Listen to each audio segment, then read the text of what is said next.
You ask Tiger to solve. This deals with linear equations with one unknown. The final result is d equals 49. Let's solve it step by step. Simplify the expression.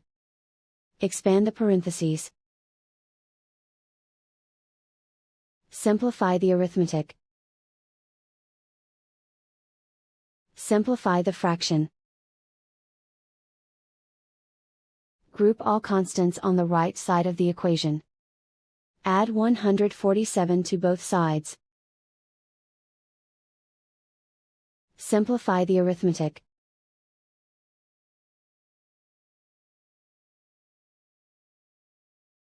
Isolate the d. Divide both sides by 7.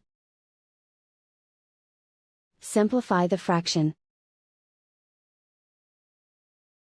Find the greatest common factor of the numerator and denominator. Factor out and cancel the greatest common factor.